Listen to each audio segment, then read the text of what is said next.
ਗੁਰੂ ਸਾਹਿਬ ਤੁਹਾਨੂੰ ਕਹਿੰਦੇ ਨੇ ਕਿ ਰੱਬ ਬੜਾ ਕਮਾਲ ਦਾ, ਤੂੰ ਉਹਦਾ ਪੁੱਤ ਹੈ, ਉਹਦਾ ਖੂਨ ਤੇਰੇ ਵਿੱਚ ਦੌੜ ਰਿਹਾ, ਤੇਰੀਆਂ ਰਗਾਂ 'ਚ ਜੋ ਖੂਨ ਦੌੜ ਰਿਹਾ ਉਹਦਾ ਜੀ। ਰੱਬ ਬਹੁਤ ਵਧੀਆ ਹੈ ਜੀ, ਰੱਬ ਇਦਾਂ ਦਾ ਹੈ, ਰੱਬ ਬਹੁਤ ਇਦਾਂ ਦੀ ਗੱਲ ਗੁਰੂ ਸਾਹਿਬ ਕਰਦੇ ਜੀ ਕਿ ਉਹ ਜਿਹੜਾ ਰੱਬ ਹੈ ਨਾ ਉਹ ਤੇਰੇ ਹੀ ਵਿੱਚ ਹੈ।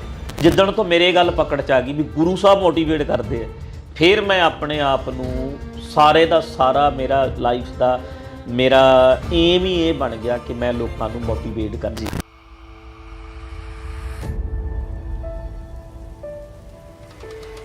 ਮੈਨੂੰ ਇਹ ਗੱਲ ਬੜੀ ਵਧੀਆ ਲੱਗੀ ਭਾਜੀ ਤੁਹਾਡੀ ਕਿ ਜਦੋਂ ਪਰਿਵਾਰ ਦਾ ਮਤਲਬ ਸਿਰਫ ਉਹੀ ਨਹੀਂ ਕਿ ਜੇ ਤੁਸੀਂ ਇੱਕ ਘਰ 'ਚ ਜਨਮ ਲੈ ਲਿਆ ਉਹੀ ਤੁਹਾਡਾ ਸਕਾ ਭਰਾ ਹੈ, ਉਹੀ ਤੁਹਾਡੀ ਸਕੀ ਭੈਣ, ਸਾਰੇ ਹੀ ਚਿਹਰੇ ਜਿਹੜੇ ਪਰਮਾਤਮਾ ਨੇ ਬਣਾਏ ਨੇ ਸਾਡੇ ਸਾਰੇ ਆਪਣੇ ਨੇ। ਤੇ ਇਹੀ ਗੱਲਾਂ ਕਰਕੇ ਅਸੀਂ ਤੁਹਾਨੂੰ ਸੁਣਦੇ ਹਾਂ, ਬੜਾ ਅੱਛਾ ਲੱਗਦਾ। ਬਿਲਕੁਲ ਸਾਡਾ ਹੋਣਾ ਹੀ ਕੀ ਹੈ, ਮੈਂ ਤਾਂ ਇਹ ਮੰਨਦਾ ਵੀ ਸਾਡਾ ਹੋਣਾ ਕੀ ਹੋਇਆ ਜੇ ਅਸੀਂ ਕਰ ਸਕਦੇ ਹਾਂ ਜਦੋਂ ਅਸੀਂ ਪਿਆਰ ਦੇ ਦਾਇਰੇ ਨੂੰ ਥੋੜਾ ਜਿਹਾ ਵੱਡਾ ਕਰਾਂਗੇ ਜੀ। ਅਸੀਂ ਇੱਕ ਜਿਵੇਂ ਹੁੰਦਾ ਨਾ ਜੀ ਪਾਤਸ਼ਾਹ ਜੀ ਜੀ ਜੀ, ਸਾਰਾ ਪਾਣੀ ਇੱਕ ਥਾਂ ਤੇ ਜਾਈ ਜਾਂਦਾ ਜੀ ਜੀ ਜੀ, ਸਾਡਾ ਜਿਹੜਾ ਮੋਹ ਹੈ ਇੱਕ ਥਾਂ ਤੇ ਕਿਉਂ ਜਾਵੇ? ਸਹੀ ਗੱਲ ਹੈ ਜੀ। ਸਾਡਾ ਪਿਆਰ ਇੱਕ ਥਾਂ ਤੇ ਕਿਉਂ ਜਾਵੇ? ਬਿਲਕੁਲ ਸਹੀ ਗੱਲ ਹੈ। ਜੇ ਅਨਮੋਲ ਜੀ ਤੁਹਾਡੇ ਅੰਦਰ ਇਹ ਚੀਜ਼ ਹੈਗੀ ਹੈ ਤਾਂ ਹੀ ਕਿਸੇ ਬੀਬੀ ਰੋਂਦੀ ਵੱਲ ਵੇਖ ਕੇ ਮਨ 'ਚ ਇਹ ਆਉਂਦਾ ਹੈ ਵੀ ਇਹਦੀ ਹੈਲਪ ਦਇਆ ਆਉਂਦੀ। ਬਿਲਕੁਲ ਜੀ, ਤਰਸ ਆਉਂਦਾ। ਹੁਣ ਇੱਕ ਰੋਣਾ ਅੱਖਾਂ 'ਚੋਂ ਪਾਣੀ ਆਉਂਦਾ ਜੀ, ਪਰ ਆਪਣੀ ਮਾਂ ਦੀ ਅੱਖਾਂ 'ਚੋਂ ਪਾਣੀ ਵੇਖ ਕੇ। ਸਹੀ ਗੱਲ, ਅੱਖਾਂ 'ਚੋਂ ਪਾਣੀ ਆਉਂਦਾ ਪਰ ਆਪਣੀ ਘਰ ਵਾਲੀ ਦੀ ਅੱਖਾਂ 'ਚੋਂ ਪਾਣੀ ਵੇਖ ਕੇ। ਪਰ ਅਸਲ ਤੁਹਾਡੀ ਅੱਖ 'ਚੋਂ ਪਾਣੀ ਆਉਣਾ ਚਾਹੀਦਾ ਕਿਸੇ ਦੀ ਅੱਖ 'ਚੋਂ। ਕੀ ਬਾਤ ਹੈ, ਸਾਡੀ ਮਾਂ ਵਰਗੀ ਹੈ। ਕੀ ਬਾਤ ਹੈ। ਇਹਦੀ ਅੱਖ 'ਚੋਂ ਕਿਉਂ ਪਾਣੀ ਆਇਆ? ਬਿਲਕੁਲ ਜੀ। ਇਹ ਕਿਉਂ ਰੋਈ? ਜੇ ਮੇਰੀ ਮਾਂ ਇਸ ਤਰ੍ਹਾਂ ਰੋਂਦੀ ਤਾਂ ਫਿਰ ਮੈਂ ਕੀ ਕਰਦਾ? ਮੈਂ ਉਹਦੀ ਕਿਵੇਂ ਹੈਲਪ ਕਰਦਾ? ਫਿਰ ਜਦੋਂ ਤੁਸੀਂ ਉਹਨਾਂ ਵਾਸਤੇ ਖੜ ਜਾਂਦੇ ਹੋ, ਹੁਣ ਉਹ ਅੱਜ ਹਜ਼ਾਰਾਂ ਲੋਕ ਹੋਣਗੇ ਜਿਹੜੇ ਕਹਿਣਗੇ ਅਨਮੋਲ ਸਾਡਾ ਪੁੱਤ ਹੈ ਜੀ, ਸਾਡਾ ਆਪਰੇਸ਼ਨ ਕਰਾਤਾ ਸੀ, ਸਾਨੂੰ ਬਚਾ ਲਿਆ ਸੀ ਜੀ। ਉਹ ਜਿਹੜੀ ਅਸੀਸ ਹੈ ਜਾਂ ਜਿਹੜਾ ਉਹਨਾਂ ਦੀ ਅੱਖਾਂ 'ਚ ਚਮਕ ਮਿਲਦੀ ਹੈ ਜਦੋਂ ਤੁਸੀਂ ਉਹਨਾਂ ਦੀ ਹੈਲਪ ਕਰਦੇ ਜੀ, ਤਾਂ ਉਹ ਤੁਹਾਨੂੰ ਵੀ ਯਾਦ ਰੱਖਣਗੇ। ਪਿਆਰ ਦਾ ਬੀਜ ਬੀਜਿਆ, ਕੱਲੀ ਮਾਂ ਦੀ ਕੇਅਰ ਨਹੀਂ ਕੀਤੀ, ਕਈ ਮਾਵਾਂ ਦੀ। ਬਿਲਕੁਲ ਜੀ, ਬਿਲਕੁਲ। ਇੱਕ ਭੈਣ ਦੀ ਕੇਅਰ ਨਹੀਂ ਕੀਤੀ, ਕਈ ਭੈਣਾਂ ਦੀ ਕੀਤੀ। ਬਿਲਕੁਲ ਜੀ। ਫਿਰ ਓਨਾ ਹੀ ਤੁਹਾਨੂੰ ਰਿਟਰਨ ਵੀ ਮਿਲਣਾ। ਕਈ ਬੰਦੇ ਪਾੜਸ਼ੇ ਵਾਂਗੂ ਇੱਕ ਥਾਂ ਤੇ ਹੀ ਸਾਰਾ એનર્ਜੀ ਲਾ ਦਿੰਦੇ, ਸਾਰੀ ਲਾਈਫ ਲਾ ਦਿੰਦੇ, ਉਹਨਾਂ ਨੂੰ ਉਹਨਾਂ ਕੀ ਪਿਆਰ ਮਿਲਦਾ।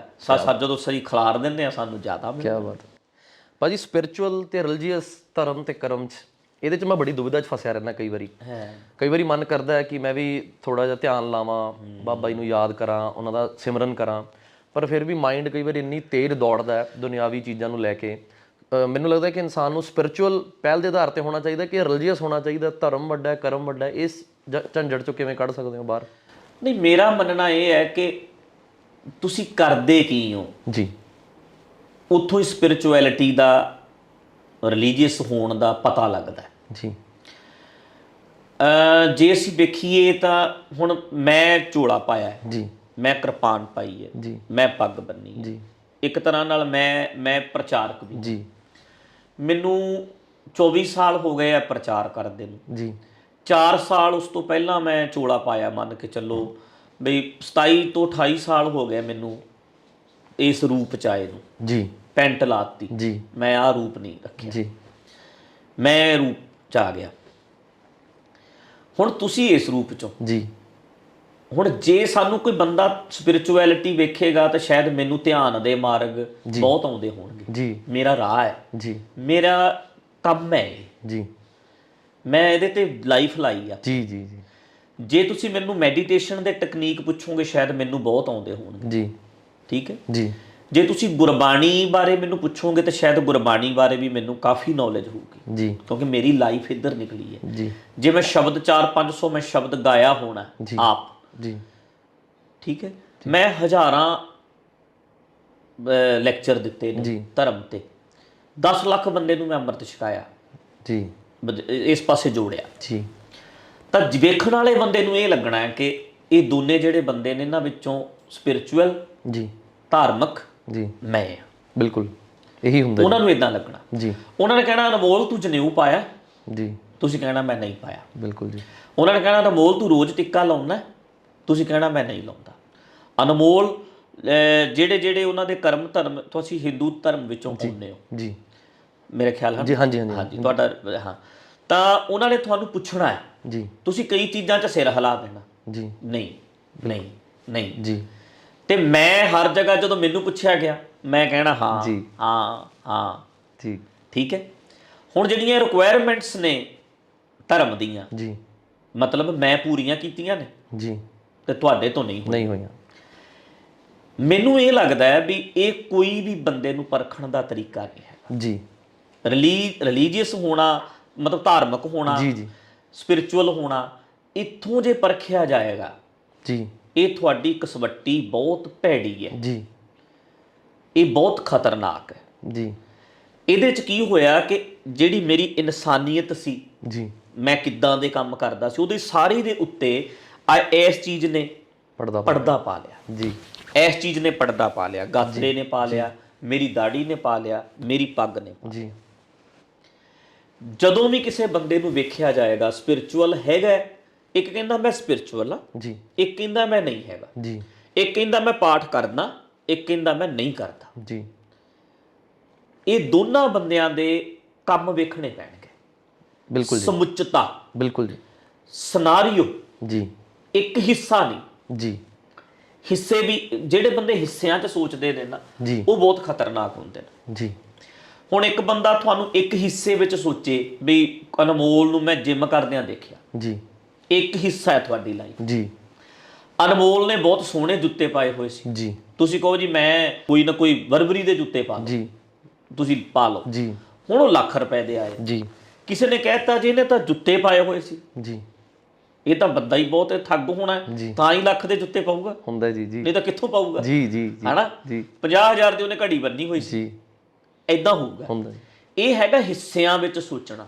ਜੀ ਪਾਰਟ ਜੀ ਅਨਮੋਲ ਨੂੰ ਮੈਂ ਹਿੱਸਿਆਂ ਵਿੱਚ ਨਹੀਂ ਸੋਚ ਸਕਦਾ। ਜੀ ਇੱਥੇ ਮੈਂ ਗਲਤੀ ਕਰੂੰਗਾ ਜਦੋਂ ਮੈਂ ਕਿਸੇ ਵੀ ਪਰਸਨੈਲਿਟੀ ਨੂੰ ਜੀ ਹਿੱਸਿਆਂ ਵਿੱਚ ਸੋਚੂੰਗਾ। ਜੀ ਮੈਨੂੰ ਵੇਖਣਾ ਪੈਣਾ ਸਮੁੱਚਤਾ, ਪੰਜਾਬੀ ਦਾ ਸ਼ਬਦ ਹੈ। ਜੀ ਸਮੁੱਚ ਨੂੰ, ਜੀ ਪੂਰੇ ਦੇ ਪੂਰੇ ਨੂੰ। ਬਿਲਕੁਲ ਹਰ ਐਂਗਲ ਤੋਂ ਦੇਖਣਾ। ਪਰਸਨੈਲਿਟੀ ਦੇਖਣੀ ਹੈ ਨਾ, ਜੀ ਉਹਨੂੰ ਐਂਗਲ ਸਾਰੇ ਦੇਖਣੇ ਪੈਣਗੇ ਜੀ ਔਰ ਪੂਰਾ ਸਿਨਾਰੀਓ ਦੇਖਣਾ ਪਏਗਾ। ਜੀ ਪਿੱਛੇ ਹਟ ਕੇ ਉਹਦੀ ਪੂਰੀ ਪਿਕਚਰ ਵੇਖਣੀ। ਜੀ ਫਿਰ ਤੁਹਾਨੂੰ ਪੂਰੀ ਪਰਸਨੈਲਿਟੀ ਦਾ ਪਤਾ ਲੱਗਦਾ ਵੀ ਇਹ ਕੌਣ ਹੈ, ਜੀ ਕੀ ਇਹ ਕਰਨਾ ਚਾਹੁੰਦਾ, ਕਿੱਥੇ ਇਹ ਲੈ ਕੇ ਜਾਣਾ ਚਾਹੁੰਦਾ, ਇਹਦੀ ਪਰਸਨੈਲਿਟੀ ਕਿੱਦਾਂ ਦੀ ਹੈ। ਫਿਰ ਤੁਸੀਂ ਕਲੀਅਰ ਕਰੋਗੇ ਵੀ ਸਪਿਰਿਚੁਅਲ ਹੈ ਜੀ ਜਾਂ ਨਹੀਂ ਹੈ। ਜੀ ਹੁਣ ਮੇਰੇ ਵਰਗੇ ਬੰਦੇ ਇਦਾਂ ਦੇ ਨੇ ਵੀ 5-500 ਏਕੜ ਜ਼ਮੀਨ ਦੇ ਮਾਲਕ ਬਣ ਗਏ ਹੋ, ਜੀ ਹੈਨਾ? ਜੀ ਜਾਂ ਮੰਨ ਲਓ ਬੜੇ ਵੱਡੇ ਧਰਮ ਨੂੰ ਉਹਨਾਂ ਨੇ ਧੰਦਾ ਬਣਾਇਆ। ਜੀ ਉਹਨਾਂ ਨੇ ਕਿਹਾ ਵੀ ਆਹ ਧੰਦਾ ਹੈ ਤਾਂ ਬਹੁਤ ਵਧੀਆ, ਜੀ ਉਹਨਾਂ ਨੇ ਇਹ ਬਣਾਇਆ। ਜੀ ਕੋਈ ਭਲਾ ਨਹੀਂ, ਜੀ ਜੇ ਲੋਕਾਂ ਦਾ ਭਲਾ ਵੀ ਹੈ ਉਹਨਾਂ ਦੇ ਵਿੱਚ, ਉਹਦੇ ਵਿੱਚ ਵੀ ਬਿਜ਼ਨਸ ਹੈ ਉਹਨਾਂ ਦਾ, ਠੀਕ ਹੈ ਜੀ। ਸੋ ਜਿਹੜਾ ਬੰਦਾ, ਕਿਸੇ ਵੀ ਬੰਦੇ ਨੂੰ ਜੇ ਅਸੀਂ ਵੇਖਣਾ, ਜੀ ਧਾਰਮਿਕ ਹੋਣਾ, ਸਪਿਰਿਚੁਅਲ ਹੋਣਾ, ਤਾਂ ਸਾਨੂੰ ਉਹਦੇ ਕੰਮ ਵੇਖਣੇ ਪੈਣਗੇ। ਜੀ ਹੁਣ ਤੁਸੀਂ ਹਿੰਦੂ ਕਮਿਊਨਿਟੀ ਨਾਲ ਜੀ ਹੈਗੇ ਹੋ, ਬਿਲੋਂਗ ਕਰਦੇ ਹੋ, ਅਸੀਂ ਸਿੱਖ ਹਾਂ, ਜੀ ਪਰ ਮੈਂ ਇਹ ਮੰਨਦਾ ਕਿ ਇਸ ਹਿੰਦੂ ਤੇ ਸਿੱਖ ਹੋਣਾ ਬਾਅਦ ਦੀ ਗੱਲ ਹੈ। ਜੀ ਪਹਿਲਾਂ ਅਸੀਂ ਇਨਸਾਨ।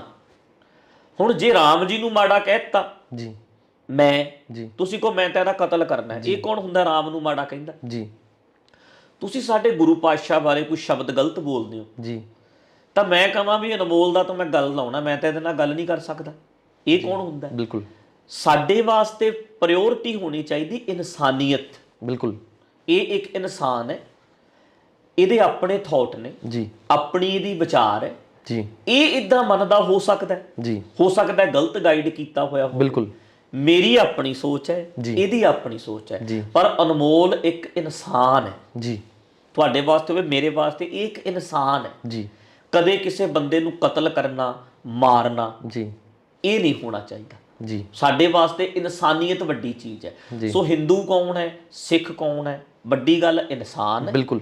ਤੇ ਸਪਿਰਿਚੁਅਲ ਵੇਖਣਾ ਹੈ ਤਾਂ ਬੰਦੇ ਦੇ ਕੰਮ, ਜੀ ਬੰਦਾ ਕੰਮ ਕਿੱਦਾਂ ਦੇ ਕਰਦਾ, ਜੀ। ਇਹਦਾ ਫੈਮਿਲੀ ਰਿਲੇਸ਼ਨ ਕਿੱਦਾਂ ਦੇ ਨੇ, ਜੀ ਪਰਿਵਾਰ 'ਚ ਕਿਸ ਤਰ੍ਹਾਂ, ਜੀ ਇਹ ਬਾਹਰ ਕਿਸ ਤਰ੍ਹਾਂ, ਕੀ ਇਹਨੇ ਅੱਜ ਤੱਕ ਕੀਤਾ ਹੈ, ਉਹ ਸਾਰੇ ਦਾ ਸਾਰਾ ਸਮੁੱਚਤਾ ਦੇ ਵਿੱਚ ਵਿਚਾਰ ਕੇ ਫਿਰ ਫਾਈਨਲ ਅਸੀਂ ਕਵਾਂਗੇ ਵੀ ਯਾਰ ਸੱਚੀ ਮੁੱਚੀ ਇਹ ਤਾਂ ਸਪਿਰਿਚੁਅਲ ਬੰਦਾ। ਜੀ ਆਹ ਬੰਦਾ ਧਾਰਮਿਕ ਹੋ ਕੇ ਵੀ ਨਾਸਤਕ ਹੈ, ਜੀ ਆਹ ਨਾਸਤਕ ਹੋ ਕੇ ਵੀ ਧਾਰਮਿਕ ਹੈ। ਜੀ ਇਦਾਂ ਹੀ ਪਰਖਣਾ ਪੈਣਾ ਸਾਨੂੰ। ਸੋ ਜਦੋਂ ਤੁਸੀਂ ਇਹ ਭਾਰ ਲੈ ਕੇ ਜੀਓਗੇ ਜੀ ਵੀ ਮੈਂ ਯਾਰ ਪਾਠ ਨਹੀਂ ਕਰਦਾ, ਮੇਰੇ ਤੋਂ ਰੱਬ ਬਾਬਾ ਜੀ ਦਾ ਨਾਮ ਨਹੀਂ ਲਿਆ ਜਾਂਦਾ, ਮੈਂ ਕੋਈ 10 ਮਿੰਟ 15 ਮਿੰਟ ਅੱਧਾ ਘੰਟਾ ਲਾਉਂਦਾ ਨਹੀਂ, ਜੀ ਇਦਾਂ ਦੇ ਖਿਆਲ ਤਾਂ ਆਉਂਦੇ ਨੇ ਕਿ ਜਿਹੜੇ ਸਾਡੇ ਵਰਗੇ ਪੁਜਾਰੀ ਲੋਕ ਨੇ। ਜੀ ਹੁਣ ਸਚਨ ਜੇ ਆਵੇ, ਜੀ ਉਹ ਕਹੂਗਾ ਵੀ ਵਾਲੀਬਾਲ ਖੇਡੀਏ, ਨਹੀਂ ਜੀ।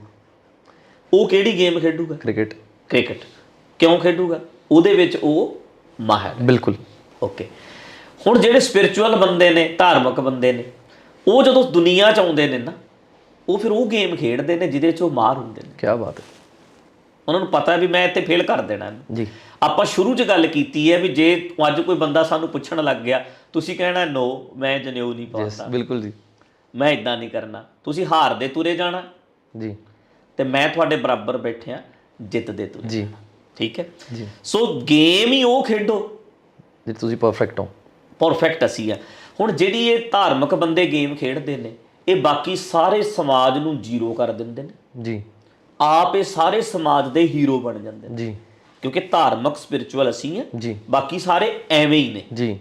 ਜਿਹੜਾ ਮੇਰਾ ਮੰਨਣਾ ਹੈ, ਮੈਂ ਹੈਗਾ ਭਾਵੇਂ ਇਦਾਂ ਇਸ ਲਾਈਨ ਦਾ ਆ, ਪਰ ਮੈਂ ਗੱਲ ਉਲਟ ਕਰ ਰਿਹਾ। ਜੀ। ਜੀ। ਜੀ। ਮੈਂ ਇਹਦੇ ਵਿਰੁੱਧ ਬੋਲ ਰਿਹਾ ਜੀ। ਵੀ ਇਹ ਬਾਹਰੀ ਰੂਪ ਹੈ। ਜੀ। ਬਾਹਰੀ ਰੂਪ ਮੇਰੀ ਇੱਛਾ ਹੈ ਕਿ ਮੈਂ ਚੋਲਾ ਪਾਉਣਾ, ਜੀ, ਮੈਂ ਦਾੜੀ ਰੱਖਣੀ, ਮੈਂ ਪੱਗ ਬੰਨਣੀ, ਮੈਂ ਅੰਮ੍ਰਿਤ ਛਕਿਆ, ਜੀ, ਇਹ ਮੇਰੀ ਇੱਛਾ ਹੈ। ਜੀ, ਪਰ ਇਹਦੇ ਨਾਲ ਮੈਂ ਚੰਗਾ ਇਨਸਾਨ ਨਹੀਂ ਬਣ ਜਾਂਦਾ। ਜੀ। ਤੁਸੀਂ ਕਿਹਾ ਮੈਂ ਵਾਲ ਕੱਟੇ ਨੇ, ਜੀ, ਮੈਂ ਜਨੇਊ ਨਹੀਂ ਪਾ ਰਿਹਾ, ਜੀ, ਮੇਰਾ ਲਾਈਫ ਸਟਾਈਲ ਇਦਾਂ ਦਾ, ਜੀ, ਮੈਂ ਇਦਾਂ ਸੋਚਦਾ। ਹੋ ਸਕਦਾ ਮੈਂ ਫਿਊਚਰ ਦੇ ਵਿੱਚ ਆਪਣੀ ਲਾਈਫ 'ਚ ਇੱਕ ਟਾਈਮ ਤੇ ਜਾ ਕੇ ਸਾਰਾ ਪਾ ਵੀ ਲਵਾਂ, ਜੀ, ਇਦਾਂ ਵੀ ਹੋ ਸਕਦਾ। ਪਰ ਇੱਥੋਂ ਕੋਈ ਧਾਰਮਿਕ ਜਾਂ ਅਧਰਮੀ ਜਾਂ ਧਰਮੀ ਨਹੀਂ ਬਣ ਜਾਂਦਾ। ਸਾਨੂੰ ਇਹ ਸਮਝਣਾ ਪੈਣਾ ਬਸ। ਔਰ ਕਦੇ ਸਾਨੂੰ ਇਦਾਂ ਦਾ ਭਾਰ ਨਹੀਂ ਲੈ ਕੇ ਜੀਣਾ ਚਾਹੀਦਾ। ਮੈਂ ਪਾਠ ਕਿਉਂ ਕਰਦਾ? ਮੈਂ ਦਿਨੇ ਕੰਮ ਚੰਗੇ ਕਰਾਂ, ਜੀ। ਪਰ ਜੇ ਮੈਂ ਆਲਰੇਡੀ ਕੰਮ ਚੰਗੇ ਕਰ ਰਿਹਾ, ਜੀ। ਫਿਰ ਮੈਨੂੰ ਟੈਨਸ਼ਨ ਨਹੀਂ ਲੈਣੀ ਚਾਹੀਦੀ। ਮੈਂ ਬਹੁਤ ਇੰਜੋਏ ਕਰ ਰਿਹਾ ਇਹ ਚੀਜ਼। ਮੈਂ ਤਾਂ ਮਤਲਬ ਮੈਨੂੰ ਬੜਾ ਵਧੀਆ ਲੱਗ ਰਿਹਾ ਭਾਜੀ ਤੁਹਾਡੇ ਨਾਲ ਗੱਲਾਂ ਬਾਤਾਂ ਕਰਕੇ, ਔਰ ਮੈਂ ਕਦੀ ਮੁਕਾਉਣਾ ਨਹੀਂ ਚਾਹੁੰਦਾ ਗੱਲਾਂ ਬਾਤਾਂ। ਤੇ ਮਨ 'ਚ ਮੈਂ ਜਦੋਂ ਆ ਰਿਹਾ ਸੀ ਨਾ ਰਸਤੇ 'ਚ, ਮੈਂ 2 ਦਿਨ ਤੋਂ ਸੋਚੀ ਆ, ਮੈਂ ਕਿਹਾ ਮੈਂ ਕੀ ਗੱਲਾਂ ਕਰੂੰਗਾ। ਮੇਰਾ ਪਹਿਲਾ ਪੋਡਕਾਸਟ ਹੈ, ਨਾ ਕੁਛ ਮੈਂ ਸਿੱਖਿਆ ਨਾ ਕੁਛ, ਪਰ ਮੈਨੂੰ ਇਹ ਸੀਗਾ ਕਿ ਜਿਨ੍ਹਾਂ ਨੇ ਮੈਨੂੰ ਇਸ ਰਾਹ ਵੱਲ ਤੋਰਿਆ, ਕਿਉਂਕਿ ਬਾਣੀ ਨਾਲ ਮੈਂ ਡਾਇਰੈਕਟ ਨਹੀਂ ਜੁੜ ਸਕਦਾ ਸੀਗਾ। ਤਾਂ ਜਦੋਂ ਜਿੰਨੀਆਂ ਵੀ ਤੁਸੀਂ ਗੱਲਾਂ ਕਰਦੇ ਹੋ, ਚਲੋ ਲੋਕ, ਪਿਛਲੀ ਵਾਰੀ ਮੈਂ ਇਹ ਵੀ ਕਹਿਤਾ ਕਿ ਤੁਸੀਂ ਮੇਰੇ ਆਈਡਲ ਹੋ ਅੱਜ ਤੋਂ 2-3 ਸਾਲ ਪਹਿਲਾਂ, ਉਹਦੀ ਵੀ ਮੈਨੂੰ ਕ੍ਰਿਟਿਸਿਜ਼ਮ ਸਹਿਣਾ ਪਿਆ, ਔਰ ਮੈਨੂੰ ਉਹਦਾ ਮੈਨੂੰ ਸਮਝ ਨਹੀਂ ਆਇਆ ਕਿ ਆਪਾਂ ਕਹਿ ਤਾਂ ਦਿੰਦੇ ਕਿ ਆਪਣੇ ਭਾਰਤ 'ਚ ਫਰੀਡਮ ਹੈ, ਪਰ ਇੱਕ ਬੰਦਾ ਬੋਲ ਵੀ ਨਹੀਂ ਸਕਦਾ। ਠੀਕ ਹੈ, ਹਰ ਬੰਦੇ 'ਚ ਕਮੀ ਹੈ, ਮੈਂ ਵੀ ਤੁਹਾਨੂੰ ਸੁਣਦਾ ਹਾਂ ਨਾ, ਕਈ ਵਾਰ ਤੁਸੀਂ ਵੀ ਆਪਣੀ ਸਪੀਚ 'ਚ ਕਿਸੇ ਨੂੰ ਜਵਾਬ ਦੇ ਰਹੇ ਹੁੰਦੇ ਹੋ। ਮੈਂ ਬੜੀ ਕੋਸ਼ਿਸ਼ ਕਰਦਾ ਕਿ ਮੈਂ ਇਹਦੇ 'ਚ ਕੁਝ ਲੱਭਾਂ, ਪਰ ਮੈਨੂੰ ਉਹਦੇ 'ਤੇ ਧਿਆਨ ਹੀ ਨਹੀਂ ਜਾਂਦਾ। ਪਰ ਬਾਬਾ ਜੀ ਫਿਰ ਵੀ ਤੁਸੀਂ ਵੀ ਜਦੋਂ ਤੁਹਾਡੇ ਖਿਲਾਫ ਵੀ ਕੋਈ ਵੀਡੀਓਜ਼ ਪੈਂਦੀਆਂ ਨੇ, ਤੁਸੀਂ ਉਹਨਾਂ ਨੂੰ ਜਵਾਬ ਦੇਣਾ ਠੀਕ ਸਮਝਦੇ ਹੋ ਕਿ ਉਹ ਬਣਦਾ ਜਵਾਬ ਦੇਣਾ, ਜਾਂ ਚੁੱਪ ਰਹਿ ਕੇ ਵੀ ਸਰ ਸਕਦਾ? ਕਿਉਂਕਿ ਜਿੱਦਾਂ ਤੁਸੀਂ ਦੱਸਿਆ ਕਿ ਕੋਈ ਬੰਦਾ ਮੈਨੂੰ ਜਿਮ 'ਚ ਦੇਖਦਾ ਹੈ, ਕੋਈ ਜਿੱਦਾਂ ਹੁਣ ਮੈਂ ਤੁਹਾਡੇ ਨਾਲ ਪਰਸਨਲੀ ਵਰਤਦਾ, ਤੁਹਾਡੀ ਪਿੱਛੇ ਤਬੀਅਤ ਸਹੀ ਨਹੀਂ ਸੀ, ਮੈਨੂੰ ਪਤਾ ਨਹੀਂ ਕੈਮਰੇ 'ਤੇ ਤੁਸੀਂ ਕਿਸੇ ਨੂੰ ਦੱਸਿਆ ਕਿ ਨਹੀਂ, ਮੈਨੂੰ ਪਤਾ ਸੀ ਕਿਉਂਕਿ ਮੈਂ ਤੁਹਾਡੇ ਨਾਲ ਟੱਚ 'ਚ ਰਹਿੰਦਾ। ਤੁਸੀਂ ਪੋਸਟਰ ਪਾਇਆ ਕਿ ਮੈਂ 2 ਦਿਨ ਬਾਅਦ ਜਵਾਬ ਦਊਂਗਾ, ਖੁੱਲੇ ਕਮੈਂਟ ਆ ਗਏ ਕਿ ਹੁਣ ਜਵਾਬ ਨਹੀਂ ਦੇ ਰਹੇ। ਮੇਰੇ ਦਿਲ ਨੂੰ ਪਤਾ ਸੀ ਕਿ ਤੁਹਾਡਾ ਇਲਾਜ ਚੱਲ ਰਿਹਾ ਹੈ, ਤੁਸੀਂ ਠੀਕ ਨਹੀਂ ਹੋ। ਫਿਰ ਹਰ ਬੰਦਾ ਤੁਹਾਨੂੰ ਪਰਸਨਲੀ ਨਹੀਂ ਜਾਣ ਸਕਦਾ ਕਿਉਂਕਿ ਇੰਨੀ ਦੁਨੀਆ ਹੈ। ਹੁਣ ਮੇਰੇ ਵਰਗੇ ਪਤਾ ਨਹੀਂ ਕਿੰਨੇ ਵਿਚਾਰੇ ਜਿਹੜੇ ਸ਼ਾਇਦ ਜ਼ਿੰਦਗੀ 'ਚ ਕਦੀ ਉਹਨਾਂ ਨੂੰ ਮੌਕਾ ਵੀ ਨਾ ਮਿਲੇ ਕਿ ਉਹ ਤੁਹਾਨੂੰ ਦਰਸ਼ਨ ਕਰ ਸਕਣ, ਤੁਹਾਡੇ ਨਾਲ ਟਾਈਮ ਸਪੈਂਡ ਕਰ ਸਕਣ। ਫਿਰ ਉਹ ਬੰਦਿਆਂ ਦੇ ਖਿਲਾਫ ਜਦੋਂ ਜ਼ਹਿਰ ਘੋਲੇ ਦਾ ਦਿਮਾਗ 'ਚ, ਉਹਨਾਂ ਦਾ ਕੀ ਹੱਲ ਹੈ? ਮਤਲਬ ਮੇਰੇ ਬਾਰੇ? ਜੀ ਹਾਂ ਜੀ, ਕਿਸੇ ਵੀ ਬਾਰੇ। ਜਿੱਦਾਂ ਹੁਣ ਮੈਂ ਪਰਸਨਲੀ, ਜਿੱਦਾਂ ਤੁਸੀਂ ਕਿਹਾ ਸਾਡੇ ਕੱਪੜਿਆਂ ਤੋਂ ਜੱਜਮੈਂਟ ਲੈ ਲਈ, ਸਾਡੇ ਕਈ ਵਾਰ ਬੋਲੀ ਤੋਂ ਜੱਜਮੈਂਟ ਲੈ ਲਈ, ਉਹ ਬੰਦਾ ਧਾਰ ਲੈਂਦੇ ਨੇ ਕਿ ਯਾਰ ਫਲਾਣਾ ਬੰਦਾ ਇੱਦਾਂ, ਪਰ ਉਹ ਸਾਨੂੰ ਮਿਲੇ ਨਹੀਂ, ਸਾਡੇ ਨਾਲ ਵਰਤਿਆ ਨਹੀਂ। ਉਹਨਾਂ ਨਾਲ ਕਿੱਦਾਂ ਫਿਰ ਆਪਾਂ ਟੱਚ 'ਚ ਰਵਾਂਗੇ? ਉਹਨਾਂ ਨੂੰ ਪੋਜ਼ਿਟਿਵ। ਪਹਿਲੀ ਗੱਲ ਤਾਂ ਜਵਾਬ ਦੇਣ ਵਾਲਾ ਤੁਹਾਡਾ ਸਵਾਲ ਸੀ ਵੀ ਜਵਾਬ ਦੇਣਾ ਜ਼ਰੂਰੀ ਹੈ ਕਿ ਨਹੀਂ। ਜੀ। ਮੈਂ ਇਹ ਮੰਨਦਾ ਵੀ ਕੁਝ ਬੰਦੇ ਆਪਣੇ ਆਪ ਨੂੰ ਇਹ ਕਿਉਂ ਸਮਝਦੇ ਨੇ ਵੀ ਅਸੀਂ ਹਰ ਬੰਦੇ ਦੀ ਨਿੱਕੀ ਮੋਟੀ ਗੱਲ ਤੇ ਕਮੈਂਟ ਕਰਦੇ। ਜੀ। ਉਹ ਆਪਣੇ ਆਪ ਨੂੰ ਇਹ ਕਿਉਂ ਮੰਨਦੇ ਨੇ ਅਥਾਰਟੀ। ਜੀ। ਠੀਕ ਹੈ, ਬਿਲਕੁਲ ਜੀ, ਬਿਲਕੁਲ। ਜਦੋਂ ਆਪਾਂ ਕਮੈਂਟ ਕਰਦੇ ਆ ਫਿਰ ਉਹ ਕਹਿੰਦੇ ਨੇ ਇਹ ਸਾਨੂੰ ਇਦਾਂ ਬੋਲਦਾ ਜੀ, ਪਰ ਤੁਸੀਂ ਕਿਉਂ ਬੋਲਦੇ ਹੋ? ਜੀ। ਤੁਸੀਂ ਉੱਠਦੇ ਹੋ ਜੀ, ਤੁਸੀਂ ਪੂਰੀ ਪਿਕਚਰ ਵੇਖੇ ਤੋਂ ਬਿਨਾ ਇੱਕ ਹਿੱਸਾ ਵੇਖ ਲਿਆ ਜੀ, ਵੀ ਇਹਨੇ ਜੁੱਤੇ ਸੋਹਣੇ ਪਾਏ, ਜੀ, ਬਾਕੀ ਨਹੀਂ ਵੇਖਿਆ। ਬਿਲਕੁਲ ਜੀ। ਮੈਂ ਇਹ ਸਵਾਲ ਪੱਤਰਕਾਰ ਨੂੰ ਪੁੱਛਿਆ ਸੀ ਜੀ, ਵੀ ਤੁਸੀਂ ਇਹ ਵੇਖ ਲਿਆ ਵੀ ਮੈਂ ਜੁੱਤੇ ਪਾਏ ਨੇ, ਜੀ, ਇਹ ਤਾਂ ਵੇਖ ਲਿਆ ਜੀ, ਪਰ ਮੰਨ ਲਓ ਇੱਥੇ ਰੋਜ਼ 200-300 ਪੇਸ਼ੈਂਟ ਰੋਜ਼ ਮੈਂ ਉਸੇ ਗੱਲ ਤੇ ਆਉਣ ਲੱਗਾ ਸੀ ਜੀ, ਵੀ ਉਹ ਤੁਸੀਂ ਕਿਉਂ ਨਹੀਂ ਵੇਖਦੇ ਜੀ, ਵੀ ਇਸ ਬੰਦੇ ਨੇ ਸਾਰੀ ਲਾਈਫ ਦੇ ਵਿੱਚ ਇਹਨੇ ਕਿੰਨੀ ਪ੍ਰਾਪਰਟੀ ਬਣਾਈ ਹੈ? ਜੀ, ਜ਼ੀਰੋ, ਕੁਝ ਵੀ ਨਹੀਂ ਜੀ। ਕਿੰਨੇ ਬੈਂਕ ਬੈਲੈਂਸ ਨੇ? ਜ਼ੀਰੋ। ਜੀ, ਵੀ ਇਹ ਬੰਦੇ ਨੇ ਸਾਰਾ ਕੁਝ ਕਰ ਕਰਾ ਕੇ ਦੇ ਦਿੱਤਾ। ਜੀ। ਫਿਰ ਤੁਸੀਂ ਪੰਥ ਵਾਲਿਆਂ ਨੇ ਸਾਰਿਆਂ ਨੇ ਮੈਨੂੰ ਇੱਕ ਸਾਈਡ ਤੇ ਕਰਤਾ ਜੀ, ਇਹਨੂੰ ਸੁਣਿਆ ਵੀ ਨਾ ਜਾਵੇ, ਜੀ, ਫਿਰ ਵੀ ਮੈਂ ਹੱਸਦਾ। ਜੀ। ਮਸਲਾ ਅਨਮੋਲ ਜੀ ਇਹ ਨਹੀਂ ਹੈਗਾ ਮੇਰੇ ਜੁੱਤਿਆਂ ਦਾ, ਮਸਲਾ ਇਹ ਹੈ ਵੀ ਰੋਂਦਾ ਕਿਉਂ ਨਹੀਂ? ਬਾਈ ਜੀ ਉਹਨਾਂ ਨੇ ਸ਼ਾਇਦ ਉਹੀ ਗੱਲ, ਮੇਰਾ ਸਵਾਲ ਆ ਗਿਆ ਕਿ ਉਹਨਾਂ ਨੇ ਤੁਹਾਨੂੰ ਪਰਸਨਲੀ ਨਹੀਂ ਜਾਣਿਆ। ਮੈਂ ਤੁਹਾਡੇ ਨਾਲ ਬੈਠਿਆ, ਮੈਂ ਆਪਣੀ ਕਿਸਮਤ ਸਮਝਦਾ ਜਾਂ ਮੇਰੇ ਚੰਗੇ ਕਰਮ ਨੇ, ਹਨਾ, ਕਿਉਂਕਿ ਮੈਂ ਤੁਹਾਡੇ ਤੋਂ ਸਿੱਖਿਆ। ਮੈਨੂੰ ਪਰਮਾਤਮਾ ਨਾਲ ਜੇ ਮੈਨੂੰ ਸੇਵਾ ਵੱਲ ਜੋੜਿਆ ਗਿਆ। ਜੇ ਤੁਸੀਂ ਮੈਨੂੰ ਅੱਜ ਬਾਣੀ ਬਾਰੇ ਜਾਂ ਕਿਸੇ ਵੀ ਰਿਲੀਜੀਅਸ ਮੈਟਰ ਬਾਰੇ ਪੁੱਛ ਲਓ, ਸ਼ਾਇਦ ਮੇਰੇ ਕੋਲ ਕੋਈ ਜਵਾਬ ਨਹੀਂ, ਮੈਨੂੰ ਨਾਮ ਵੀ ਨਾ ਪਤਾ ਹੋਣ। ਜਿੱਦਾਂ ਕਈ ਵਾਰ ਆਪਾਂ ਬਹਿਸ ਛੇੜ ਲੈਂਦੇ ਹਾਂ ਕਿ ਦੱਸ ਤੈਨੂੰ ਇਤਿਹਾਸ ਬਾਰੇ ਕੀ ਪਤਾ, ਦੱਸ ਤੈਨੂੰ ਗੁਰੂਆਂ ਬਾਰੇ ਕੀ ਪਤਾ। ਮੈਨੂੰ ਕੁਛ ਨਹੀਂ ਪਤਾ, ਕਿਉਂਕਿ ਬੰਦੇ ਮੇਨ ਇੱਥੇ ਹੀ ਘੇਰਦੇ ਨੇ ਕਿ ਤੂੰ ਦੱਸ ਬੜਾ ਬਣਿਆ ਹੋਇਆ। ਮੈਨੂੰ ਇੱਕੋ ਚੀਜ਼ ਜਿਹੜੀ 8 ਸਾਲ ਪਹਿਲਾਂ ਪਰਮਾਤਮਾ ਨਾਲ ਉਹ ਜੁੜੀ ਸੇਵਾ। ਮੈਂ ਤੁਹਾਡਾ ਸਾਸੰਗ ਸੁਣਦਾ ਸੀ ਕਿ 4 ਸਾਹਿਬਜ਼ਾਦਿਆਂ ਦੀ ਜਦੋਂ ਸ਼ਹੀਦੀ ਹੋਈ, ਤੁਸੀਂ ਜਦੋਂ ਸਾਸੰਗ 'ਚ ਭਾਵੁਕ ਹੋ ਗਏ ਸੀਗੇ, ਉਹ ਮੈਂ ਹਜ਼ਾਰਾਂ ਵਾਰ ਸੁਣ ਚੁੱਕਾ। ਉਹ ਬਾਰ-ਬਾਰ ਸੁਣ ਕੇ ਵੀ ਮੈਨੂੰ ਰੋਣਾ ਆ ਜਾਂਦਾ। ਉੱਥੋਂ ਮੈਨੂੰ ਲੱਗਿਆ ਕਿ ਜਿਨ੍ਹਾਂ ਨੇ ਗੁਰੂ ਸਾਹਿਬ ਨੇ ਪਰਿਵਾਰ ਵਾਰਤਾ, ਜਿਨ੍ਹਾਂ ਨੇ ਸਭ ਕੁਝ ਖਤਮ ਕਰਤਾ, ਹਰ ਧਰਮ ਲਈ ਲੜੇ ਹਨਾ, ਔਰ ਸਭ ਕੁਝ ਕੀਤਾ, ਤਾਂ ਅਸੀਂ ਕੀ ਹਾਂ? ਬਸ ਉਹ ਜਿਹੜੀ ਮੇਰੇ ਦਿਮਾਗ 'ਚ ਸਵੇਰੇ ਸ਼ਾਮ ਗੱਲ ਚੱਲਦੀ ਹੈ, ਸੇਵਾ ਸੇਵਾ ਸੇਵਾ ਸੇਵਾ ਸੇਵਾ, ਇਸ ਤੋਂ ਇਲਾਵਾ ਦਿਮਾਗ 'ਚ ਕੁਝ ਚੱਲਦਾ ਹੀ ਨਹੀਂ। ਤਾਂ ਜਦੋਂ ਕੋਈ ਤੁਹਾਨੂੰ ਬੋਲਦਾ, ਮੇਰਾ ਦਿਲ ਕਰਦਾ ਕਿ ਇਹਨੂੰ ਮੈਂ ਐਕਸਪਲੇਨ ਕਰਾਂ, ਕਿ ਮੈਂ ਖੁੱਲ੍ਹ ਕੇ ਇੱਕ ਵਾਰੀ ਬੋਲ ਕੇ ਸਮਝਾਵਾਂ ਕਿ ਯਾਰ ਇੱਕ ਬੰਦੇ ਨੇ ਕਿੰਨੇ ਹਜ਼ਾਰਾਂ ਮੇਰੇ ਵਰਗੇ ਯੰਗਸਟਰਸ ਦੀ ਸੋਚ ਬਦਲਤੀ। ਸਭ ਤੋਂ ਵੱਡੀ ਚੀਜ਼ ਅੱਜ ਜਦੋਂ ਸ਼ੁਰੂ ਹੋਏ ਸੀ ਬਾਬਾ ਜੀ, ਅਸੀਂ ਮਤਲਬ 2000-2500 ਰੁਪਏ ਦੀ ਸੇਵਾ ਆਉਂਦੀ ਸੀ ਸਾਡੇ ਕੋਲ ਇੱਕ ਦਿਹਾੜੀ 'ਚ। ਮਤਲਬ ਵੀਡੀਓਜ਼ ਪਾਉਂਦੇ ਸੀ, ਛੋਟੀ ਉਮਰ 'ਚ ਲੋਕ ਵਿਸ਼ਵਾਸ ਨਹੀਂ ਕਰਦੇ ਸੀ, ਪਹਿਰਾਵੇ ਤੋਂ ਜੱਜ ਕਰਦੇ ਸੀ। ਇਹ ਅੱਜ ਵੀ ਹੁੰਦਾ, ਇਹ ਡਿਸਕ੍ਰਿਮੀਨੇਸ਼ਨ ਹੈ। ਪਤਾ ਨਹੀਂ ਕਦੋਂ ਨਿਕਲੇਗਾ। ਮੇਰਾ ਤਾਂ ਕਈ ਵਾਰ ਮਨ ਕਰਦਾ ਹੈ, ਕਈ ਵਾਰ ਸੁੱਤੇ ਸੁੱਤੇ ਖਿਆਲ ਆਉਂਦਾ ਕਿ ਕਈ ਵਾਰ ਐਸੀ ਦੁਨੀਆ ਬਣੇਗੀ ਭਾਜੀ ਕਿ ਜਦੋਂ ਇਨਸਾਨੀਅਤ ਇੱਕ ਧਰਮ ਹੋਏਗਾ, ਆਪਾਂ ਸਾਰੇ ਇੱਕ ਦੂਜੇ ਨੂੰ ਪਿਆਰ ਕਰਾਂਗੇ, ਕੋਈ ਡਿਸਕ੍ਰਿਮੀਨੇਸ਼ਨ ਨਹੀਂ ਹੋਊਗਾ ਕਿ ਇਹ ਹਿੰਦੂ ਹੈ, ਮੁਸਲਿਮ ਹੈ, ਸਿੱਖ ਹੈ। ਨਫ਼ਰਤ ਦੀ ਇਹ ਕਦੀ ਖਤਮ ਹੋਏਗੀ ਚੀਜ਼, ਜਾਂ ਇਹ ਕਦੀ ਸ਼ੁਰੂ ਕਿੱਦਾਂ ਹੋਈ, ਜਾਂ ਕਦੀ ਇੱਦਾਂ ਦੀ ਦੁਨੀਆ ਬਣੇਗੀ ਜਿੱਥੇ ਆਪਾਂ ਸਾਰੇ ਹੀ ਇੱਕ ਧਰਮ ਦੇ ਹੋ ਜਾਵਾਂਗੇ? ਬਿਲਕੁਲ ਬਿਲਕੁਲ। ਗੁਰੂ ਸਾਹਿਬ ਨੇ ਇਹੀ ਤਾਂ ਦੱਸਿਆ ਸੀ। ਉਹਨਾਂ ਨੇ ਕੋਸ਼ਿਸ਼ ਕੀਤੀ ਸੀ ਵੀ ਇੱਕ ਹੋਵੋ ਜੀ, ਨਾ ਕਿ ਧਰਮ ਚਲਾਏ ਸੀ। ਇਹ ਤਾਂ ਅਸੀਂ ਚਲਾਏ ਨੇ ਆਪਣੇ ਫਾਇਦੇ ਵਾਸਤੇ, ਆਪਣਾ ਸਿਸਟਮ ਸ਼ੁਰੂ ਕਰ ਲਿਆ, ਆਪਣੀਆਂ ਬਾਉਂਡਰੀ ਵਾਲ ਕਰ ਲਈਆਂ। ਸੋ ਜਿਹੜਾ ਉਹ ਬੰਦਿਆਂ ਦੀ ਆਦਤ ਹੈ ਨਾ, ਮੈਨੂੰ ਇਹ ਹੁੰਦਾ ਹੈ ਵੀ ਅਸੀਂ ਕਿਉਂ ਨਹੀਂ ਫਿਰ ਤੁਹਾਨੂੰ ਜਵਾਬ ਦੇ ਸਕਦੇ ਜੀ। ਹੁਣ ਮੈਨੂੰ ਇਹ ਲੱਗਦਾ ਵੀ ਉਹਦੇ ਨਾਲ ਬੰਦੇ ਦੀ ਆਦਤ ਵੱਧਦੀ ਤੁਰੀ ਜਾਂਦੀ ਹੈ ਜੀ। ਇਹਦੇ ਤੇ ਵੀ ਕਰ ਲਓ, ਇੱਥੇ ਵੀ ਕਰ ਲਓ, ਇੱਥੇ ਵੀ ਕਰ ਲਓ ਜੀ। ਸੋ ਇਸ ਕਰਕੇ ਜਿਹੜਾ ਨਿਊਟਰਲ ਬੰਦੇ ਨੇ, ਜਿਹੜੇ ਥੋੜੇ ਜਿਹੇ ਵੀ ਨਿਊਟਰਲ ਨੇ, ਉਹ ਫਿਰ ਸੋਚਦੇ ਨੇ ਆਦਤ ਬਣਾਓ। ਮੈਂ ਤਾਂ ਵੈਸੇ ਤੁਹਾਡੇ ਸਰੋਤਿਆਂ ਨੂੰ ਵੀ ਕਹੂੰਗਾ ਵੀ ਇਹ ਆਦਤ ਬਣਾਓ, ਕਿਸੇ ਨੂੰ ਵੀ ਵੇਖਣਾ ਉਹਦੀ ਪੂਰੀ ਪਰਸਨੈਲਿਟੀ ਦੇਖੋ। ਕੱਟੜ ਨਾ ਬਣੋ ਕਿਸੇ ਦੇ ਫੈਨ, ਕਿ ਅੰਨੇ ਭਗਤ, ਕਿ ਜੇ ਮਨ 'ਚ ਸਵਾਲ ਹੈ ਤਾਂ ਉਹ ਵੀ ਪੁੱਛੋ, ਕਰ ਲਓ, ਪਰ ਤੁਸੀਂ ਪੂਰੀ ਗੱਲ ਸਮਝੋ ਵੀ ਯਾਰ ਇਹ ਕਿੱਥੋਂ ਚੱਲੇ ਹੈ, ਕਿੱਧਰ ਇਹ ਲਿਜਾਣਾ ਚਾਹੁੰਦੇ, ਇਹ ਬੰਦਾ ਕੀ ਕਹਿਣਾ ਚਾਹੁੰਦਾ ਹੈ। ਹੁਣ ਇੱਕ ਹਿੱਸਾ ਨਹੀਂ ਵੇਖ ਸਕਦੇ ਤੁਸੀਂ ਵੀ ਵੇਖੋ ਜੀ ਇਹਨਾਂ ਨੇ ਜੁੱਤੇ ਕਿਉਂ, ਇੱਕ ਵਿਸ਼ਾ ਹੀ ਕਦੋਂ ਕਦਾ ਬਣ ਗਿਆ। ਬਿਲਕੁਲ ਬਿਲਕੁਲ ਬਿਲਕੁਲ। ਮਤਲਬ ਤੁਸੀਂ ਜੇ ਕਮੈਂਟ ਕਰਨਾ ਹੈ, ਤੁਸੀਂ ਗੱਲ ਕਰਨੀ ਹੈ, ਫਿਰ ਉਹਨਾਂ ਤੇ ਕਰੋ ਜਿਨ੍ਹਾਂ ਨੇ 500 ਏਕੜ ਜ਼ਮੀਨ ਬਣਾ ਲਈ, ਐਡੀਆਂ ਐਡੀਆਂ ਪ੍ਰਾਪਰਟੀਆਂ ਬਣਾ ਲਈਆਂ। ਹੁਣ ਕੀਰਤਨੀਆਂ ਮੈਂ ਵੀ ਆ, ਮੈਂ ਆਪਣਾ ਸਾਰਾ ਕੁਝ ਗੁਰੂ ਗ੍ਰੰਥ ਸਾਹਿਬ ਦੇ ਨਾਂ ਕਰਾਇਆ। ਹੁਣ ਜੇ ਉਹਨਾਂ ਨੂੰ ਸਵਾਲ ਪੁੱਛੇ ਬੰਦਾ ਵੀ ਕੀਰਤਨੀਏ ਤਾਂ ਭਾਈ ਗੁਰੂ ਕਾ ਕੀਰਤਨ ਕਰਨ ਵਾਲਿਆਂ ਦੀਆਂ ਚੰਡੀਗੜ੍ਹ 'ਚ ਕੋਠੀਆਂ 100 ਕਰੋੜ ਦੀ ਪ੍ਰਾਪਰਟੀ ਹੈ, ਤੇ ਬੱਚੇ ਉਹਨਾਂ ਦੇ ਨਾਲ ਨੇ, ਬੱਚਿਆਂ ਨੂੰ ਸਾਰਾ ਕੁਝ ਦੇ ਦਿੱਤਾ। ਮੈਂ ਸਾਰਾ ਕੁਝ ਬਣਾਇਆ ਇੱਥੇ ਹੀ ਹੈਗਾ ਆ, ਜਿੰਨਾ ਚਿਰ ਜਿਉਣਾ ਉਹਨਾਂ ਚਿਰ ਕੁਝ ਹਿੱਸਾ ਇੱਕ ਕੋਠੀ ਮੇਰੇ ਕੋਲ ਹੈ। ਜਦੋਂ ਮੈਂ ਮਰ ਗਿਆ, ਉਹ ਕੋਠੀ ਪ੍ਰਾਪਰਟੀ ਗੁਰੂ ਗ੍ਰੰਥ ਸਾਹਿਬ ਦੀ ਵਿੱਚ ਹੈ, ਉਹ ਜਗ੍ਹਾ ਵੀ ਪਬਲਿਕ ਨੇ ਲੈ ਲੈਣੀ ਹੈ, ਸੰਗਤ ਕੋਲ ਚਲੇ ਜਾਣੀ। ਅੱਗੇ ਮੇਰੀ ਪੀੜ੍ਹੀ ਕੋਈ ਨਹੀਂ, ਅੱਗੇ ਮੇਰੇ ਬੱਚੇ ਕੋਈ ਨਹੀਂ, ਸਾਰਾ ਕੁਝ ਛੱਡ ਕੇ ਮੈਂ ਚਲਿਆ ਜਾਊਂਗਾ। ਤੇ ਮੈਂ ਆਪਣੀ ਜ਼ਿੰਦਗੀ 'ਚ ਜਿਉਂਦਿਆਂ ਜੇ ਮੈਂ ਕੋਈ ਜੁੱਤਾ ਪਾ ਲਿਆ, ਉਹਦੇ ਨਾਲ ਕੀ ਹੋ ਗਿਆ? ਬਿਲਕੁਲ ਜੀ। ਜਦੋਂ ਤੁਸੀਂ ਕਰੋੜਾਂ ਰੁਪਏ ਦੀ ਪ੍ਰਾਪਰਟੀ ਜ਼ਿੰਦਗੀ ਦੇ ਵਿੱਚ, ਮਤਲਬ ਅਰਬਾਂ ਦੀ, ਤੁਸੀਂ ਸਭ ਦੇ ਕੇ ਜਾਂਦੇ ਹੋ, ਉਹ ਵੀ ਪਬਲਿਕ ਨੂੰ, ਜਿਉਂਦਿਆਂ ਵੀ ਪਬਲਿਕ ਦੀ ਹੈ, ਮਰਨ ਤੋਂ ਬਾਅਦ, ਤੇ ਉਹਦੇ ਵਿੱਚ ਕੀ ਹੋ ਗਿਆ? ਇਹ ਗੱਲਾਂ ਬਿਲਕੁਲ ਅਸੀਂ ਸਮਝਦੇ ਹਾਂ ਬਾਬਾ ਜੀ। ਪਰ ਜਿਹੜੇ ਬੰਦੇ ਇਸ ਟਾਈਪ ਦੇ ਹੁੰਦੇ ਨੇ, ਸੋ ਇਦਾਂ ਸੋਚਦੇ ਨੇ। ਪਰ ਬਾਕੀ ਰਹੀ ਗੱਲ ਜਿਹੜੇ ਬੰਦਿਆਂ ਨੇ ਸਮਝਣਾ ਨਹੀਂ, ਹੁਣ ਜਿੱਦਾਂ ਮੈਂ ਸ਼ੁਰੂ 'ਚ ਗੱਲ ਕੀਤੀ, ਆਪਾਂ ਇਹ ਇੰਟਰਵਿਊ ਕੀਤੀ ਹੈ, ਧਰਮ ਬਾਰੇ ਤੁਸੀਂ ਪੁੱਛ ਲਿਆ, ਇੱਕ ਸਵਾਲ ਹੈ ਮੈਨੂੰ ਪੱਤਰਕਾਰਾਂ ਨੇ ਵੀ ਪੁੱਛ ਲਿਆ, ਮੈਂ ਤੁਹਾਨੂੰ ਸਿੱਧਾ ਜਵਾਬ ਦੇ ਦਿੱਤਾ। ਇੱਕ ਜੈਨੂਅਨ ਮੁੰਡੇ ਨੂੰ ਮੇਰੇ ਮਨ 'ਚ ਆਇਆ ਵੀ ਮੈਂ ਇਹਨੂੰ ਸੱਚ ਦੱਸਾਂ, ਠੀਕ ਹੈ ਜੀ, ਮੈਂ ਤੁਹਾਨੂੰ ਸੱਚ ਦੱਸਦਾ ਜੀ। ਹੁਣ ਜਿਹੜੇ ਬੰਦੇ ਅੱਜ ਵਾਲੀ ਇੰਟਰਵਿਊ ਸੁਣਨਗੇ ਤੇ ਉਹ ਹੋਣਗੇ ਧਾਰਮਿਕ, ਰਿਲੀਜੀਅਸ, ਸਪਿਰਿਚੁਅਲ ਕਹਿੰਦੇ ਨੇ ਆਪਣੇ ਆਪ ਨੂੰ, ਚੋਲੇ ਪਾਉਂਦੇ ਨੇ, ਕਿਰਪਾਨਾਂ ਪਾਈਆਂ ਨੇ, ਅੰਮ੍ਰਿਤ ਛਕਿਆ ਜਾਂ ਜਨੇਊ ਪਾਉਂਦੇ ਨੇ, ਉਹ ਸਾਰਿਆਂ ਦੇ ਦਿਮਾਗ 'ਚ ਕੀ ਆਉਣਾ? ਉਹ ਕਹਿਣਗੇ ਵੀ ਢੱਡਰੀਆਂ ਵਾਲਾ ਚੰਗਾ। ਬਿਲਕੁਲ। ਉਹ ਕਹਿਣਗੇ ਵੀ ਇਹਨੇ ਧਾਰਮਿਕ ਬੰਦੇ ਨੂੰ ਤੇ ਇੱਕ ਗੈਰ ਧਾਰਮਿਕ ਨੂੰ ਬਰਾਬਰ ਕਰਤਾ ਜੀ, ਇੱਕ ਜਨੇਊ ਵਾਲੇ ਨੂੰ ਤੇ ਨਾ ਜਨੇਊ ਪਾਉਣ ਵਾਲੇ ਨੂੰ ਬਰਾਬਰ ਕਰਤਾ ਜੀ, ਇਹਨੇ ਕਿਰਪਾਨ ਪਾਈ ਵਾਲੇ ਨੂੰ ਤੇ ਜਿਹਨੇ ਨਹੀਂ ਪਾਈ ਇਹਨੇ ਬਰਾਬਰ ਕਰਤੇ ਜੀ। ਇਹਦਾ ਮਤਲਬ ਇਹ ਬੰਦਾ ਕਿਵੇਂ ਚੰਗਾ ਹੋ ਗਿਆ? ਬਿਲਕੁਲ। ਹੁਣ ਉਹਨਾਂ ਨੇ ਮੇਰੀ ਇੰਟਰਵਿਊ, ਮੈਂ ਆਪਾਂ ਨਾਰਮਲ ਗੱਲਾਂ ਕੀਤੀਆਂ ਜੀ, ਦੋਨਾਂ ਜਣੇ ਆਪਸ 'ਚ, ਮੈਂ ਸੱਚ ਦੱਸਦਾ, ਬਿਲਕੁਲ ਬਿਲਕੁਲ, ਸੱਚ ਦੇ ਵਿੱਚ ਮੈਂ ਨੀਵਾਂ ਆਪ ਹੋਇਆ ਜੀ। ਬਿਲਕੁਲ ਜੀ, ਮੈਂ ਆਪ ਨੀਵਾਂ ਹੋ ਗਿਆ ਤਾਂ ਮੈਂ ਤੁਹਾਨੂੰ ਉੱਚਾ ਚੁੱਕਿਆ ਜੀ। ਵੀ ਨਹੀਂ ਯਾਰ ਤੁਸੀਂ ਆਪਣੇ ਆਪ ਨੂੰ ਘੱਟ ਨਾ ਸਮਝੋ, ਜੀ ਤੁਸੀਂ ਵੀ ਵਧੀਆ ਹੋ। ਜੀ ਮੈਂ ਇਹ ਕਰਤਾ ਕੰਮ। ਜੀ ਪਰ ਹੁਣ ਜਿਹੜੇ ਬੰਦਿਆਂ ਨੇ ਇਹ ਚੀਜ਼ ਸੁਣਨੀ ਹੈ ਜੀ ਉਹਨਾਂ ਨੇ ਮੈਨੂੰ ਆਪਣਾ ਵੈਰੀ ਸਮਝਣਾ। ਉਹਨਾਂ ਨੇ ਕਹਿਣਾ ਇਹ ਧਰਮ ਦੇ ਵਿਰੁੱਧ ਹੈ, ਜੀ ਇਹ ਕਕਾਰਾਂ ਦੇ ਵਿਰੁੱਧ ਹੈ, ਇਹ ਸਿੱਖੀ ਦੇ ਵਿਰੁੱਧ ਹੈ।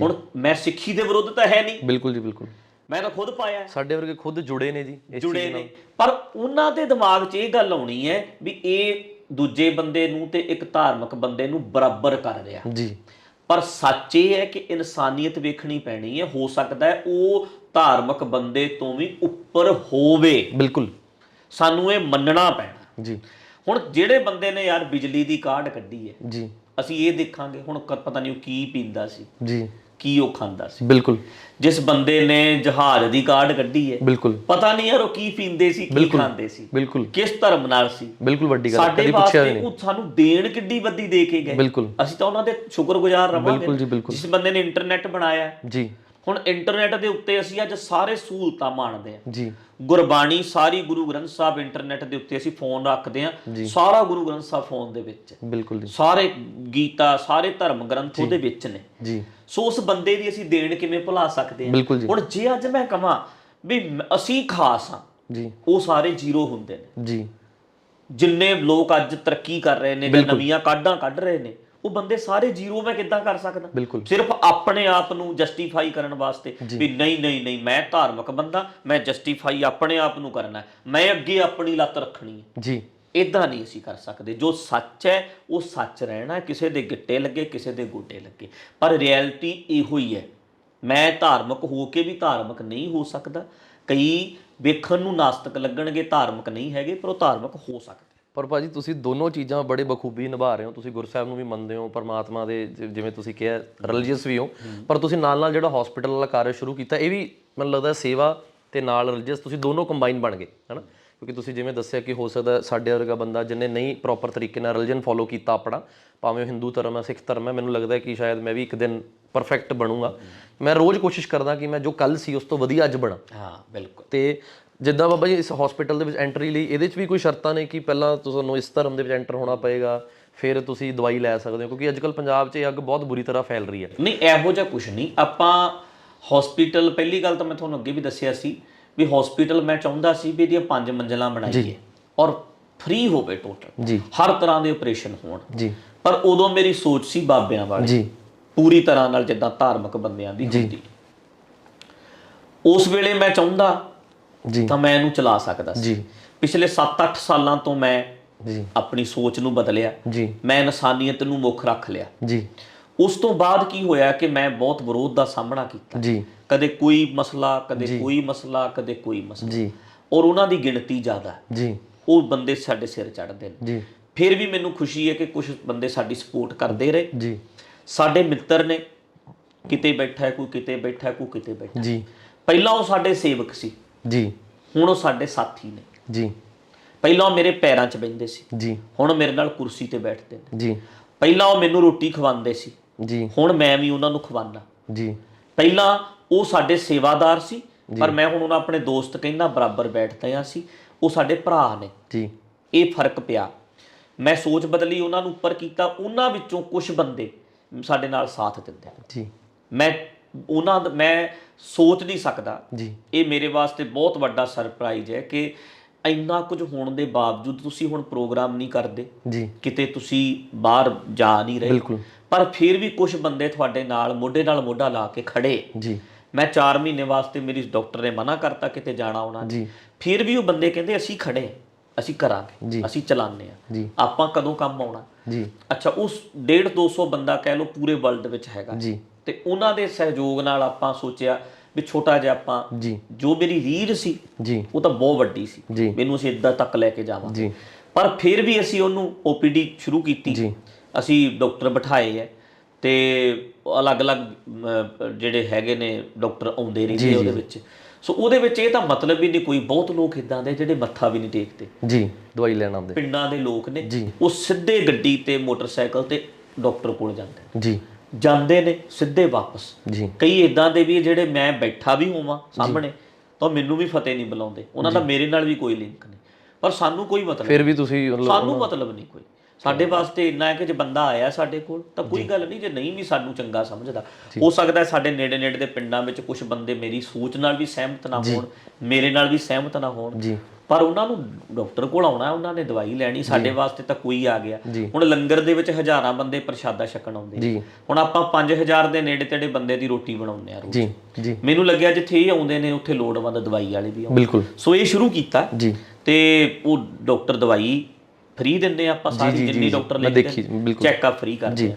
ਉਸ ਤੋਂ ਬਾਅਦ ਹੈਗਾ ਅੱਗੇ ਟੈਸਟ ਨੇ, ਉਹ ਵੀ ਜਿਹੜਾ ਬਾਹਰ 3000 ਦਾ ਹੋ ਰਿਹਾ ਉਹ 300 ਦਾ ਹੋ ਜਾਂਦਾ, 400 ਦਾ ਹੋ ਜਾਂਦਾ, ਮਤਲਬ ਜਿਹੜਾ ਅਗਲੇ ਦਾ 2500 2000 ਰੁਪਏ ਬਚ ਜਾਂਦਾ ਜੀ। ਫਿਊਚਰ ਦੇ ਵਿੱਚ ਸੋਚਦੇ ਆ ਵੀ ਜੇ ਚੰਗਾ ਹੋਇਆ ਕੁਝ ਤਾਂ ਅਸੀਂ ਅਲਟਰਾਸਾਊਂਡ ਵਗੈਰਾ ਵੀ ਕਰੀਏ, ਐਕਸ-ਰੇ ਕਰੀਏ, ਹੌਲੀ ਹੌਲੀ ਸਹਿਯੋਗ ਹੋਇਆ ਜੇ ਕਿਸੇ ਦਾ ਤੇ ਆਪਾਂ ਉਹਨੂੰ ਹੋਰ ਵੀ ਵੱਡੇ ਰੂਪ ਵਿੱਚ ਚਲਾਈਏ। ਮੈਂ ਇੱਕ ਵੀਡੀਓ ਦੇਖੀ ਸੀ ਬਾਬਾ ਜੀ ਤੁਹਾਡੀ, ਜਿਹਦੇ 'ਚ ਉਹੀ ਤੁਸੀਂ ਗੱਲ ਕਰ ਰਹੇ ਹੋ ਕਿ ਪੈਰਾਂ ਤੱਕ ਤੋਂ ਬਰਾਬਰ ਬਿਠਾਉਣ ਵਾਲਾ ਜਿਹੜਾ ਸਫ਼ਰ ਹੈ ਇਹ ਬੜਾ ਔਖਾ ਹੈ।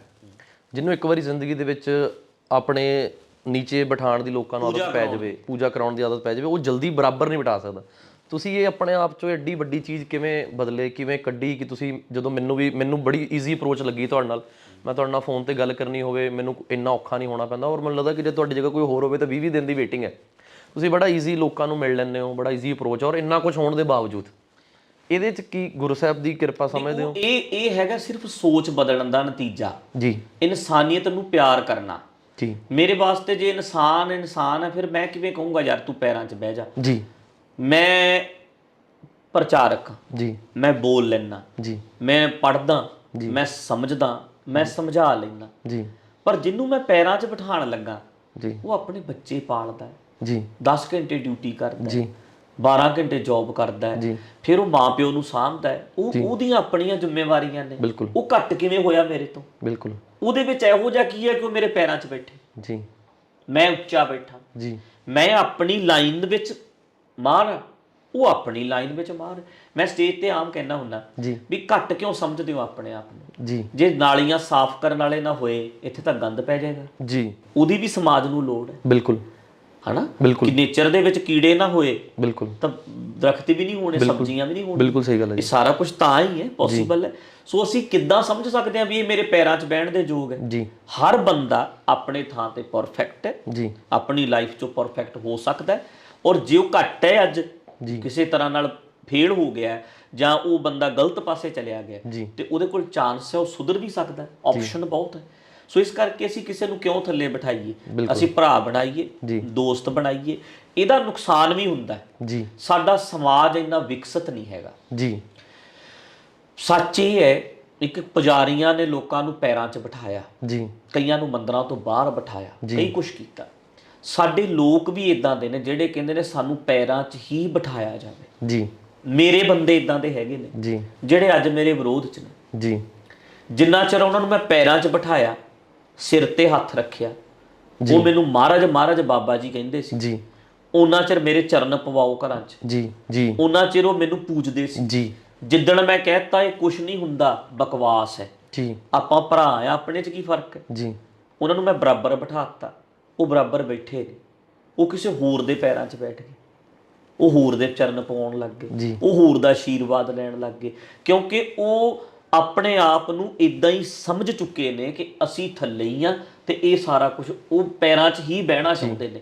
ਸਾਡਾ ਸਮਾਜ ਹੀ ਇਦਾਂ ਦਾ ਜੀ, ਇਹ ਸਾਡਾ ਜਿਹੜਾ ਸਮਾਜ ਹੈ ਇਹ ਅਸਲ 'ਚ ਛਿੱਤਰ ਖਾਣਾ ਵੀ ਚਾਹੁੰਦਾ ਜੀ, ਇਹ ਪੈਰਾਂ 'ਚ ਬਹਿਣਾ ਵੀ ਚਾਹੁੰਦਾ, ਇਹ ਚਾਹੁੰਦੇ ਨੇ ਕਿ ਸਾਨੂੰ ਟਰੀਟ ਹੀ ਇਦਾਂ ਕਰੋ। ਬਹੁਤ ਲੋਕ ਇਦਾਂ ਦੇ ਹੈਗੇ ਨੇ ਜੀ।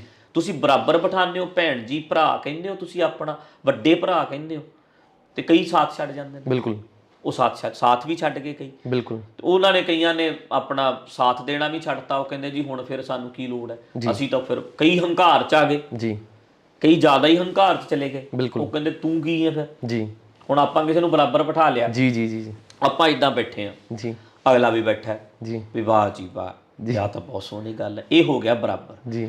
ਇੱਕ ਬੰਦੇ ਨੂੰ ਤੁਸੀਂ ਕਿਹਾ ਵੀ ਆ ਜਾ ਤੂੰ ਇੱਥੇ ਬੈਠ, ਉਹ ਕਹਿੰਦਾ ਅੱਛਾ, ਉਹਨੇ ਕੀ ਕੀਤਾ, ਲੱਤ ਐਂ ਕਰ ਲਈ, ਜੁੱਤਾ ਇਦਾਂ ਕਰ ਲਿਆ ਤੇ ਆਹ ਹੱਥ ਇਦਾਂ ਕਰ ਲਿਆ, ਇਹ ਵੀ ਇੱਕ ਤਰੀਕਾ ਤੇ ਬਿਲਕੁਲ ਬਿਲਕੁਲ ਬਿਲਕੁਲ ਉਹ ਇੱਥੇ ਚਲਿਆ ਗਿਆ।